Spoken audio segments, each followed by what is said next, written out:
The story you are about to hear represents a missing piece in the puzzle of modern history. Without this knowledge, many contemporary events are simply beyond understanding. You are about to hear a man tell you that the major tax-exempt foundations of this land, since at least 1945, have been operating to promote a hidden agenda. And that agenda has nothing to do with the surface appearance of charity, good works, or philanthropy. This man will tell you that the real objectives include the creation of a worldwide collectivist state, including the Soviet Union, which is to be ruled from behind the scenes by those same interests which now control the tax-exempt foundations. The man who tells this story is none other than Mr. Norman Dodd, who in 1954 was the staff director of the Congressional Special Committee to investigate tax-exempt foundations, sometimes referred to as the Reese Committee, in recognition of its chairman, Congressman Carroll Reese. The interview you are about to see was conducted by me in 1982. I had no immediate use for the material at that time, but I realized that Mr. Dodd's story was of extreme importance, and since he was advanced in age and not in good health, I simply wanted to capture his recollections on videotape while he was still with us. It was a wise decision because Mr. Dodd did pass away just a short time afterward. In recent months, there has been a resurgence of interest in the substance of Mr. Dodd's story, and we have decided to make it available to the general public. And so what now follows is the full, unedited interview, broken occasionally only for a tape change or to omit the sound of a passing airplane. It stands on its own as an important piece in the puzzle of modern history. Mr. Dodd, let's begin this interview by a brief statement for the record, telling us who you are, what your background is, and your qualifications to speak on this subject. Well, Mr. Griffin, as for who I am just, as the name implies, an individual born in New Jersey and educated in private schools, eventually in a school called Andover, Massachusetts, and then Yale University, and running through my whole period of being brought up and growing up, I have been an indefatigable reader, and I have had one major interest, and that was this country, as I was led to believe it was originally founded. And I entered the world of business knowing absolutely nothing about how that world operated, and realized that the only way to find out what that world was consisted of would be to become part of it. And I then acquired some experience in the manufacturing world, and then in the world of international communication, and finally chose banking as the field I wish to devote my life to. And I was fortunate enough to secure a position in one of the important banks in New York, and lived there. I lived through the conditions which led up to what is known as the crash of 1929, and I witnessed what is tantamount to a collapse of the structure of the United States as a whole. And much to my surprise, I was confronted by my superiors with in the middle of the panic in which they were immersed, I was confronted with the question, Norm, what do we do now? I was 30 at the time, and I had no more right to have an answer to that question than the man in the moon. However, I did manage to say to my superiors, gentlemen, you take this experience as proof of something that you do not know about banking. And you better go find out what that something is and act accordingly. 4 days later, I was confronted by the same superiors with a statement to the effect that, Norm, you go find out. And I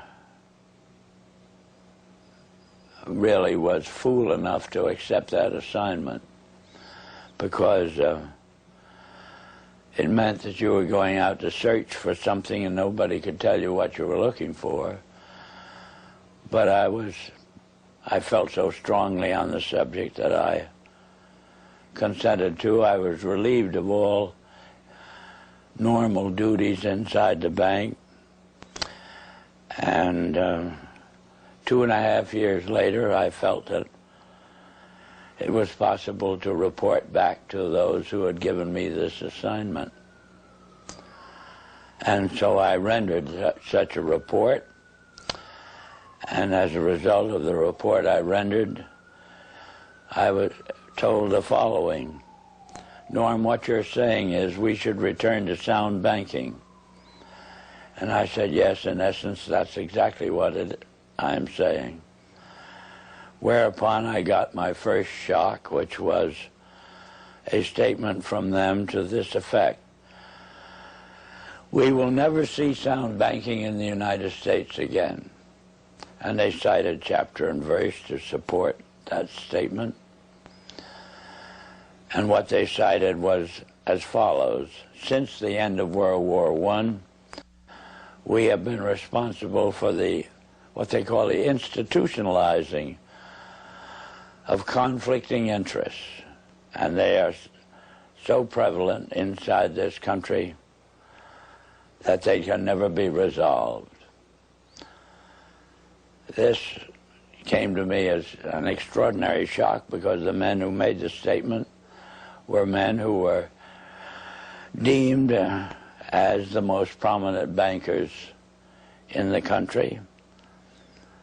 The bank of which I was a part was spoken of as a Morgan bank. And coming from men of that caliber, a statement of that kind made a tremendous impression on me. And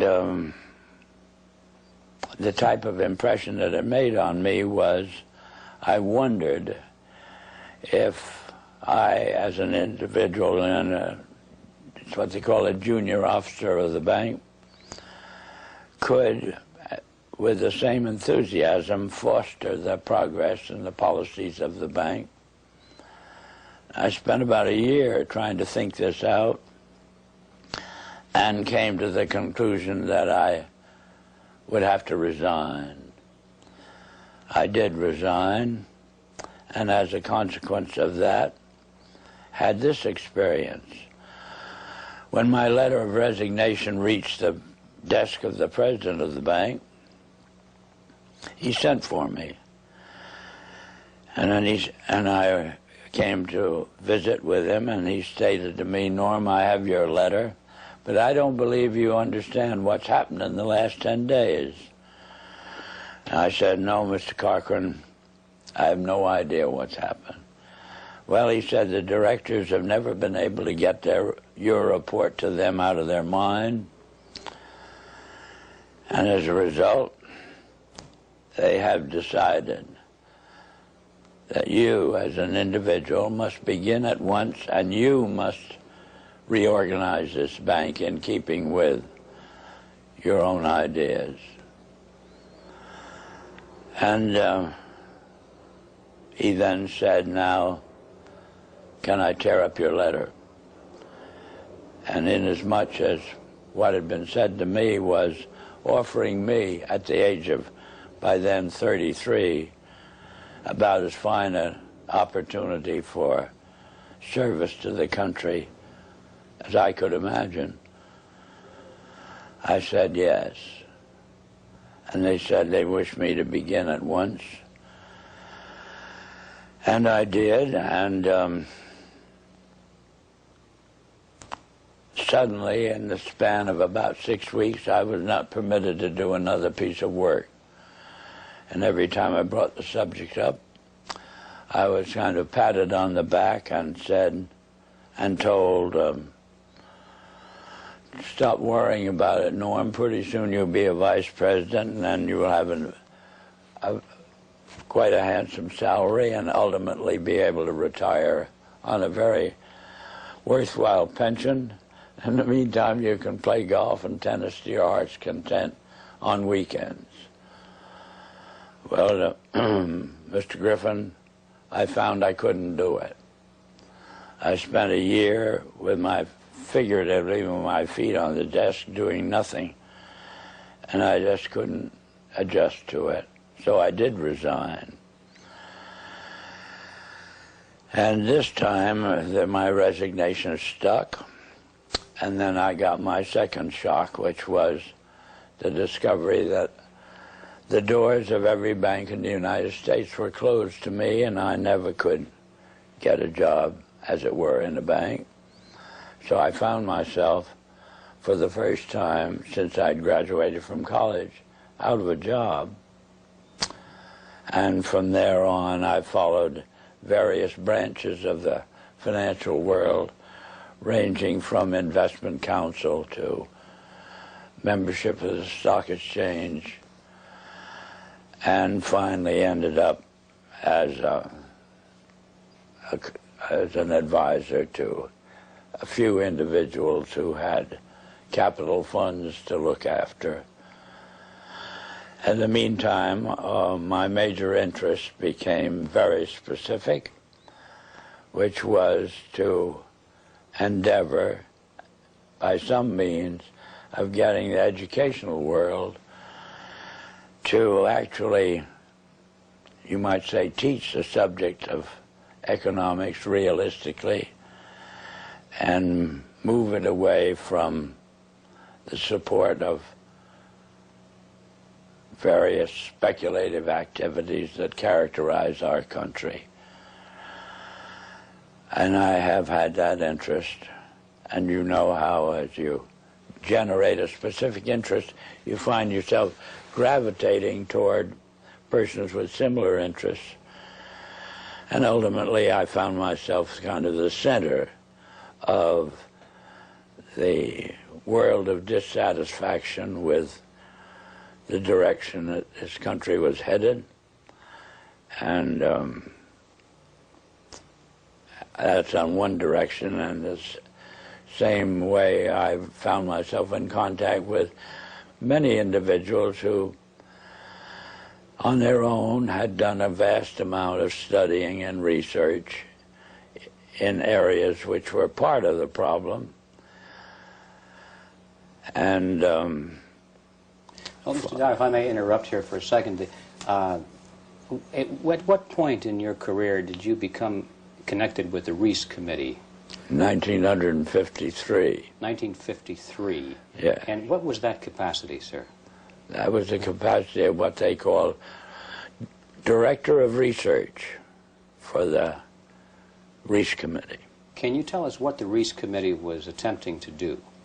Yes, I can tell you. It was operating and carrying out instructions embodied in a resolution passed by the House of Representatives, which was to investigate the activities of foundations as to whether or not these activities could justifiably be labeled un-American without, I might say, defining what they meant by un-American.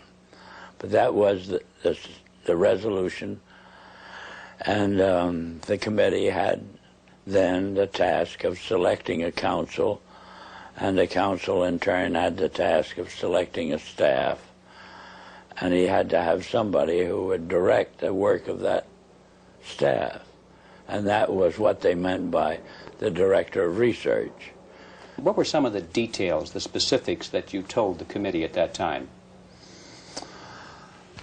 Well, Mr. Griffin, in that report, I specifically,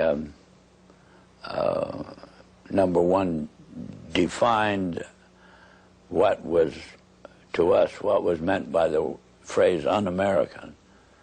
And we defined that in our way as being a determination to effect changes in the country by unconstitutional means. We have plenty of constitutional procedures, assuming that we wish to effect a change in the form of government or that sort of thing. And therefore, any effort in that direction which did not avail itself of the procedures which were authorized by the Constitution could be justifiably called un-American.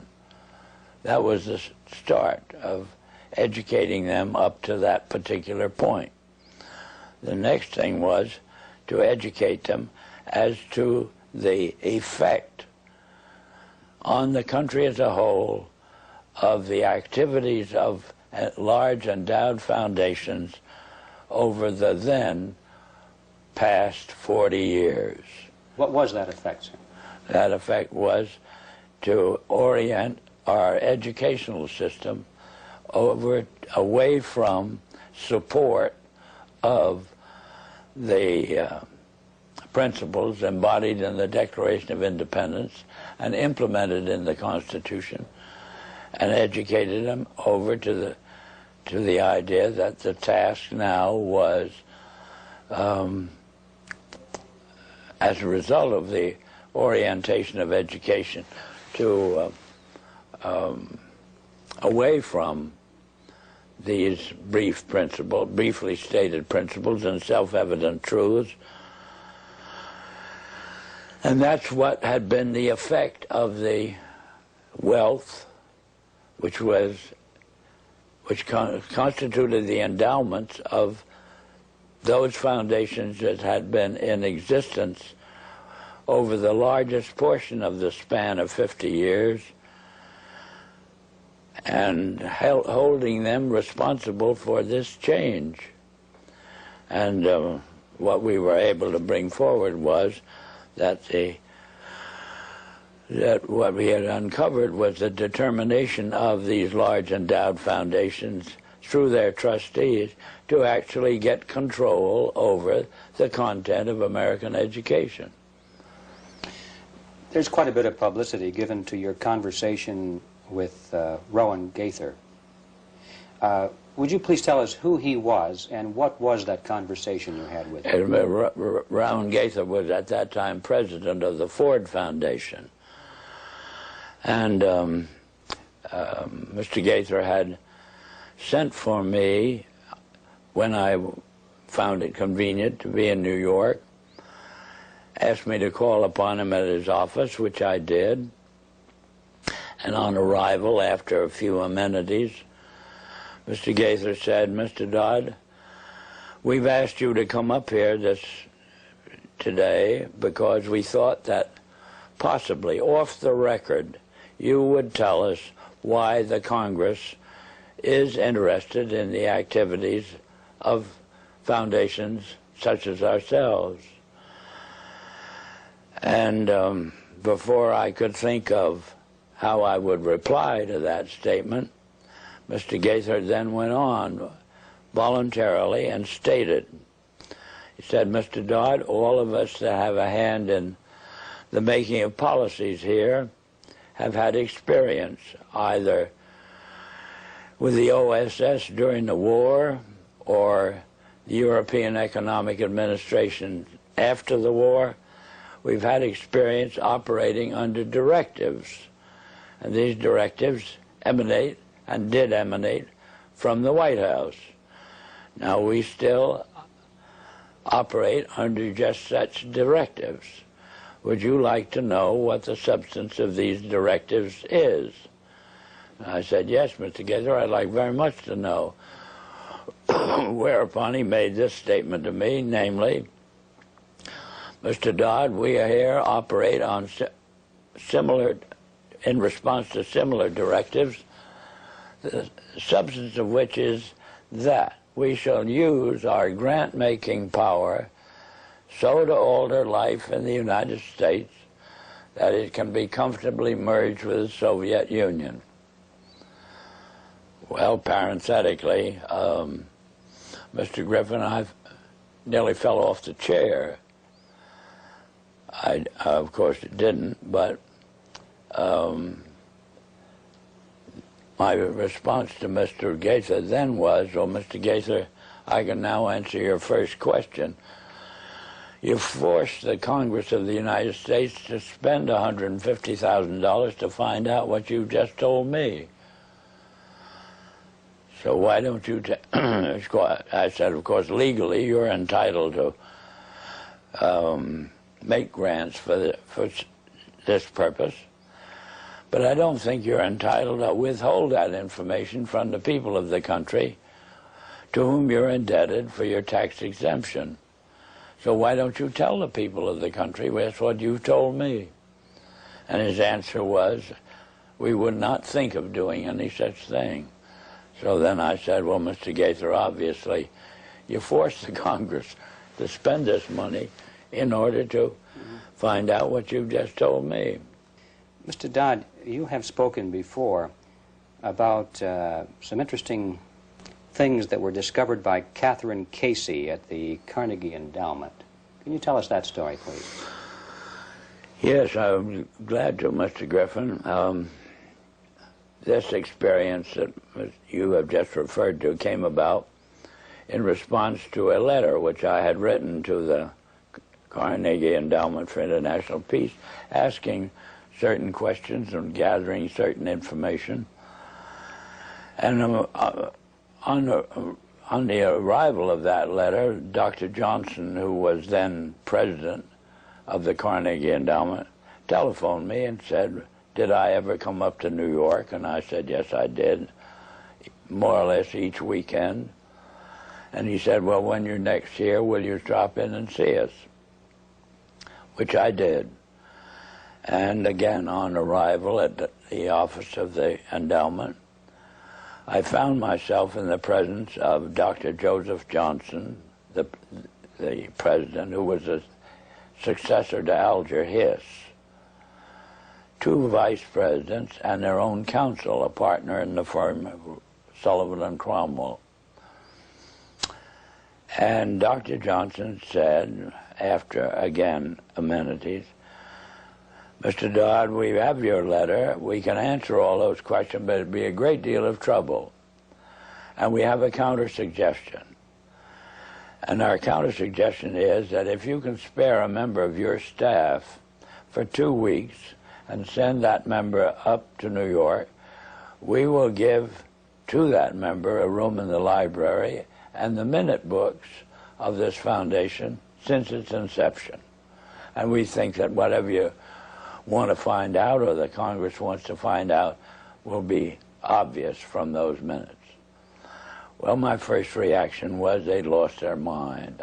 I had a pretty good idea of what those minutes would contain, but I realized that Dr. Johnson had only been in office 2 years, and the vice presidents were relatively young men, and counsel seemed to be also a young man, and I guessed that probably they'd never read the minutes themselves. And so I said I had somebody, I would take it.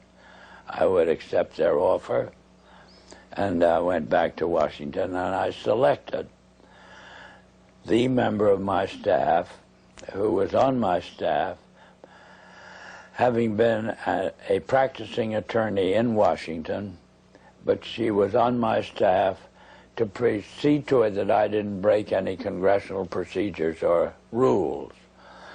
In addition to which, she was unsympathetic to the purpose of the investigation. She was level-headed and a very reasonably brilliant, capable lady. And her attitude toward the investigation was, what could possibly be wrong with foundations? They do so much good. Well, in the face of that sincere conviction of Catherine's, I went out of my way not to prejudice her in any way. But I did explain to her that she couldn't possibly cover 50 years of handwritten minutes in 2 weeks. So she would have to do what we call spot reading. and I blocked out certain periods of time to concentrate on. And off she went to New York. She came back at the end of 2 weeks with the following in the way of on dictaphone belts. We are now at the year 1908, which was the year that the Carnegie began operations. And in that year, the trustees, meeting for the first time, raised a specific question, which they discussed throughout the balance of the year in a very learned fashion. And the question is there any means known more effective than war, assuming you wish to alter the life of an entire people? And they conclude that no more effective means than war to that end is known to humanity. So then in 1909 they raised the second question and discussed it, namely, how do we involve the United States in a war? Well, I doubt at that time if there was any subject more removed from the thinking of most of the people of this country than its involvement in a war. There were intermittent shows in the Balkans, but I doubt very much if many people even knew where the Balkans was. Then finally, they answer that question as follows. We must control the State Department. And then that very naturally raises the question of how do we do that? And they answer it by saying we must take over and control the diplomatic machinery of this country. And finally they resolve to aim at that as an objective. Then time passes, and we are eventually in a war, which would have been World War I. And at that time, they record on their minutes a shocking report in which they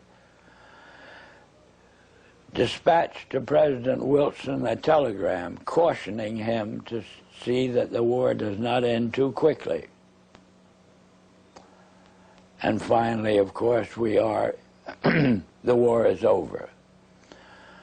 At that time, their interest shifts over to preventing what they call a reversion of life in the United States to what it was prior to 1914, when World War I broke out. And they arrive at that point, they come to the conclusion that to prevent a reversion, we must control education in the United States. And they realize that that's a pretty big task. So to them, it is too big for them alone, so they approach the Rockefeller Foundation with the suggestion that that portion of education which could be considered domestic be handled by the Rockefeller Foundation, and that portion which is international should be handled by the endowment. And they then decide that the key to the success of these two operations lay in an alteration of the teaching of American history. So they approach 4 of the then most prominent teachers of American history in the country, people like Charles and Mary Bird, and their suggestion to them is, will they alter the manner in which they present this subject, and they get turned down flat. So they then decide that it is necessary for them to do, as they say, build our own stable of historians.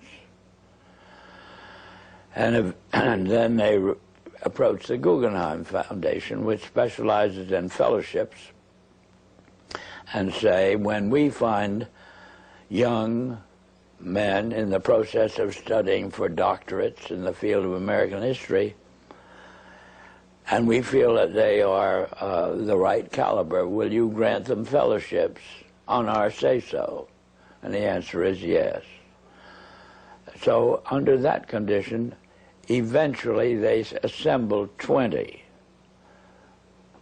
And they take this 20 potential teachers of American history to London, and there they're briefed into what is expected of them when, as and if they secure appointments in keeping with the doctorates they will have earned.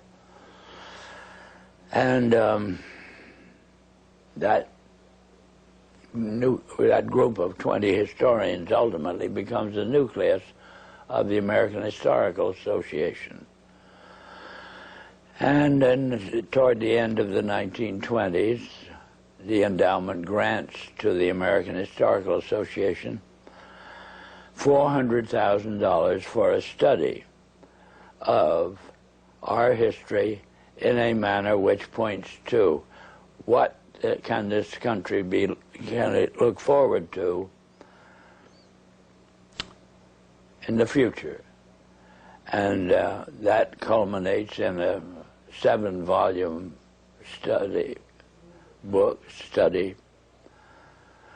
the last volume of which is, of course, in essence a summary of the contents of the other 6. And the essence of the last volume is the future of this country belongs to collectivism administered with characteristic American efficiency. That's the story that ultimately grew out of, and of course was what could have been presented by the members of this congressional committee to the Congress as a whole for just exactly what it said. But they never got to that point. This is the story that emerged from the minutes of the Carnegie Fund. That's right. The Carnegie Endowment That's Fund. right. And so... It was official to that extent. I see.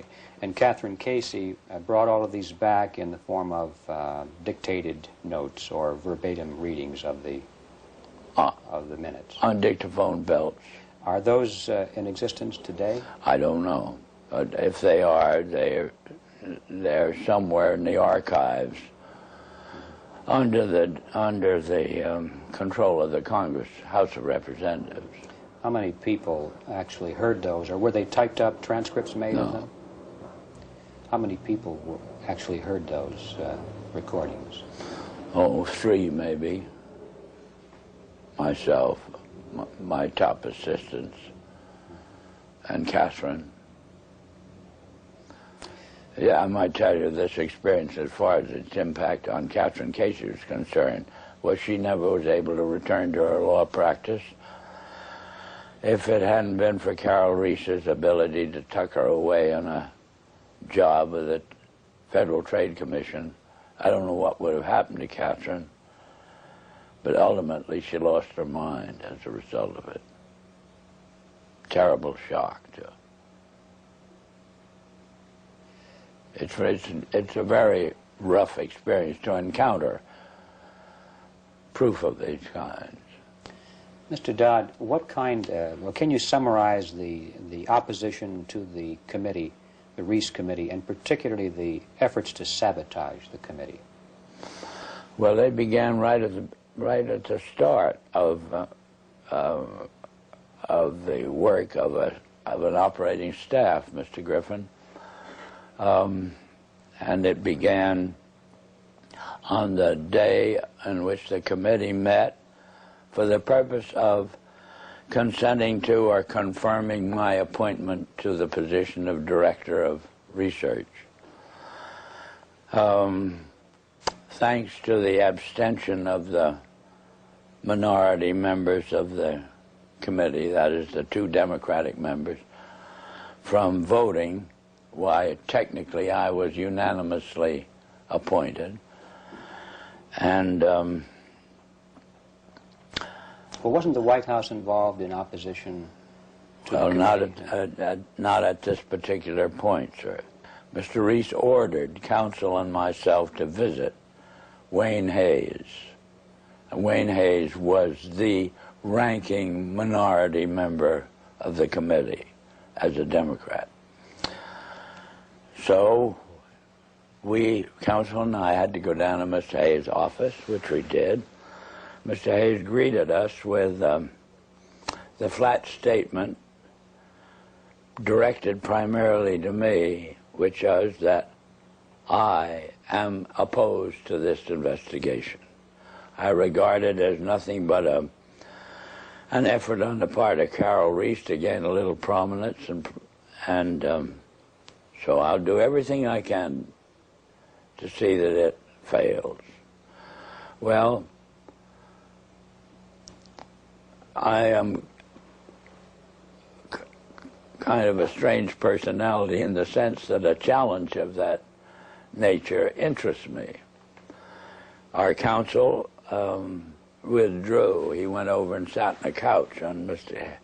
Reese's office and pouted. But I sort of took up this statement of Hayes as a challenge and set myself the goal of winning him over to our point of view.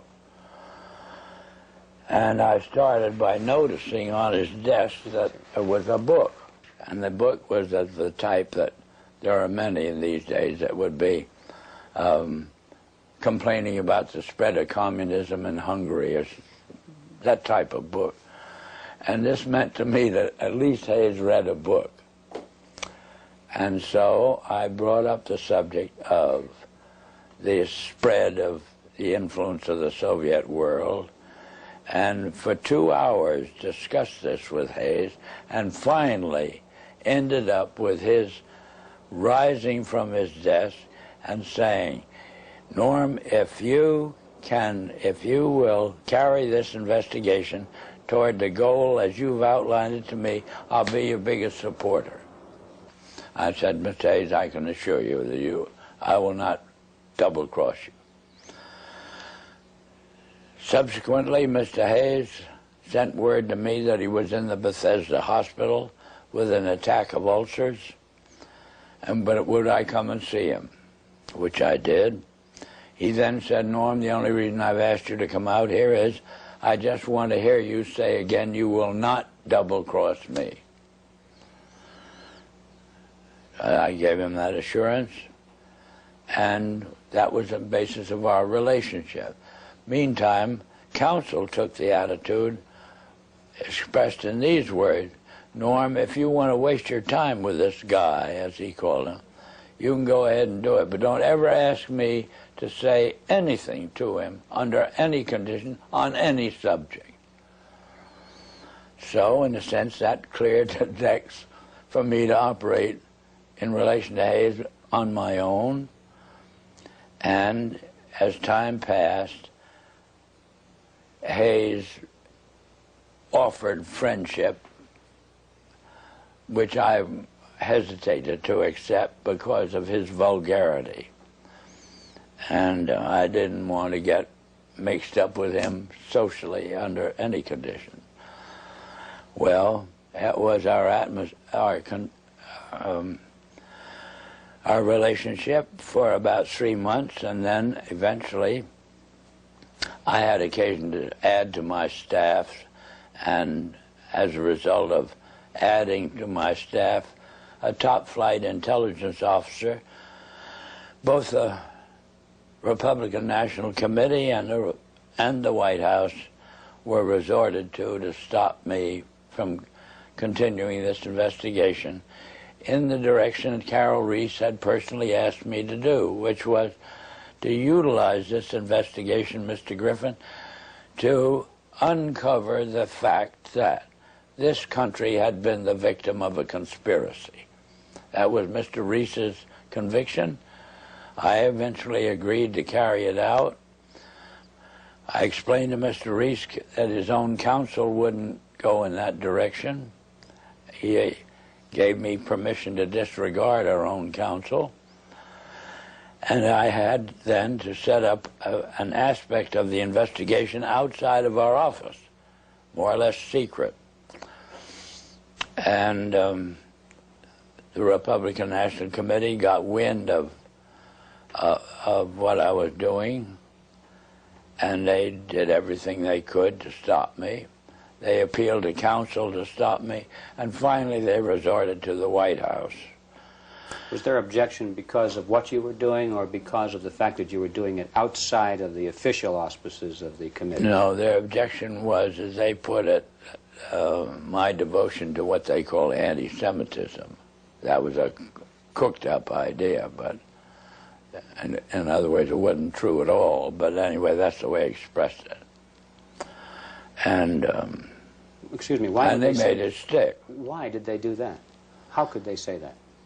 Well, they could say it, Mr. Griffin, but they had to have something in the way of a rationalization of their decision to do everything they could to stop the completion of this investigation in the direction that it was moving, which would have been an exposure of this Carnegie Endowment story and the Ford Foundation and the Guggenheim and the Rockefeller Foundation, all working in harmony toward the control of education in the United States.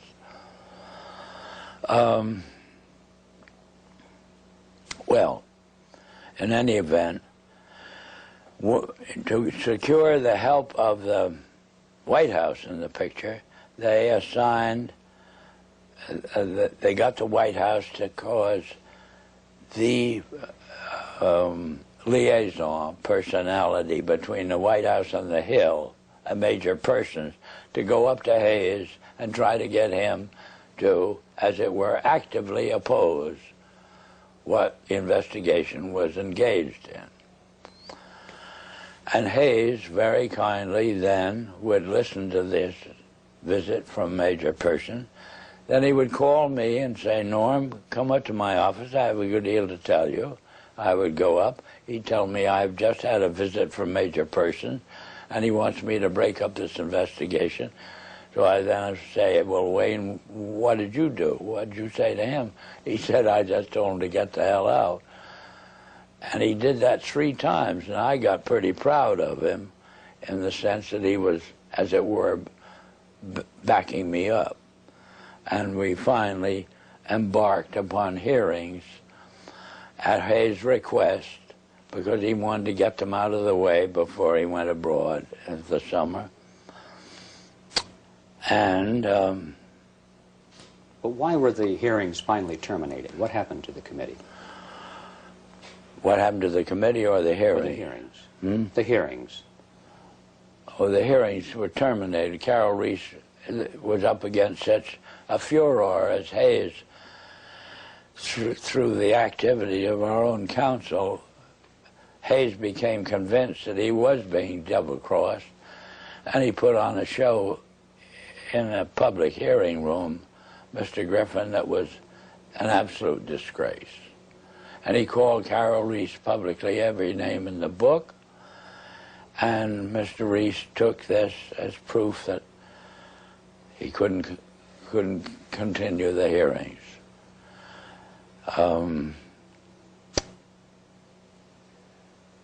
He actually invited me to accompany him when he went down to Hayes' office, and in my presence, with the tears rolling down his face, Hayes apologized to Carol Reese for whatever he'd done and his conduct, and apologized to me. And I thought that would be enough and Carol would resume. But he never did. The charge of anti-Semitism is kind of intriguing to me. What was the basis of that charge? Was there any basis for it at all? No, the basis that the Republican National Committee used was that the intelligence officer I'd taken on my staff, when I oriented this investigation to the exposure of and proof of a conspiracy, was known to have a book, and the book was deemed to be anti-Semitic. This was childish, but this was the second in command of the Republican National Committee, and he told me I would have to dismiss this person from my staff. Who was that person, sir? Who was that person?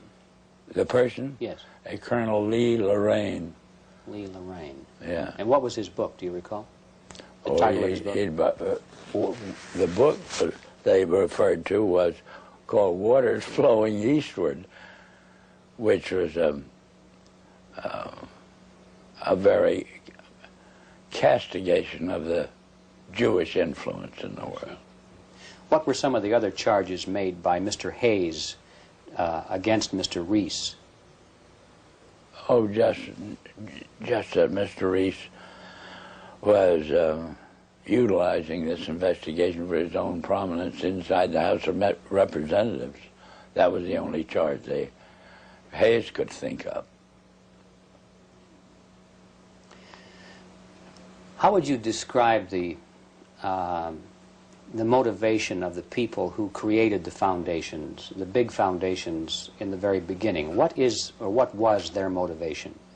Their motivation, well, let's take Mr. Carnegie as an example. His publicly declared and steadfast interest was to counteract the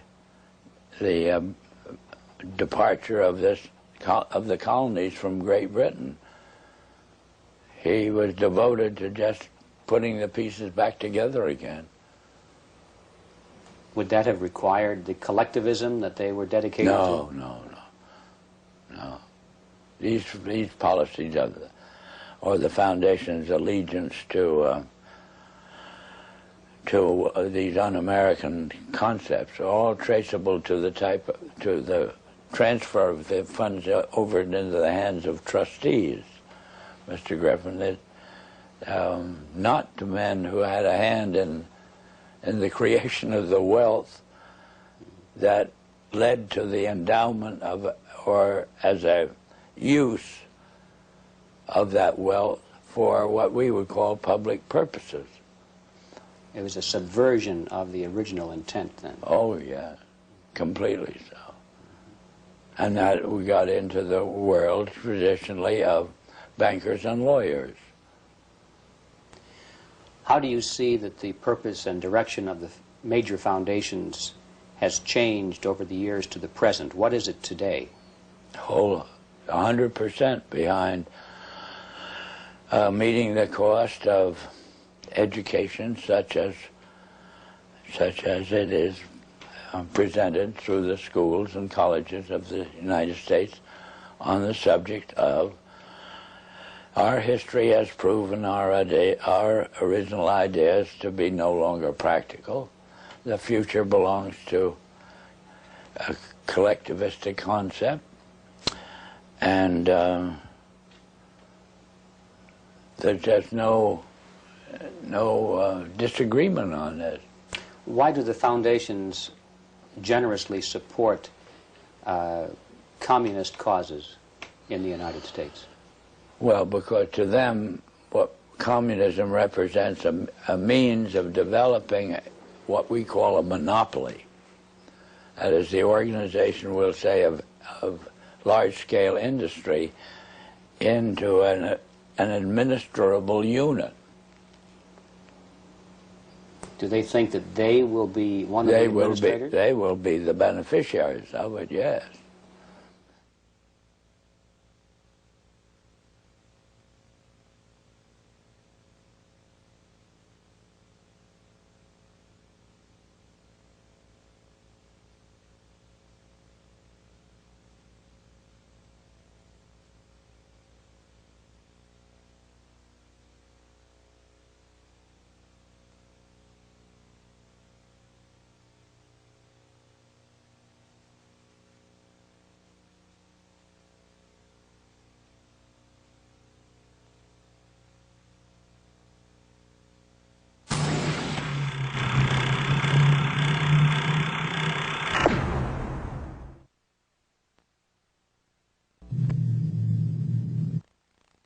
We have seen their kind before. They are the heirs of all the murderous ideologies of the 20th century. by sacrificing human life to serve their radical visions, by abandoning every value except the will to power. They follow in the path of fascism, Nazism, and totalitarianism, and they will follow that path all the way to where it ends, in history's unmarked grave of discarded lies. Every nation in every region now has a decision to make. Either you are with us or you are with the terrorists.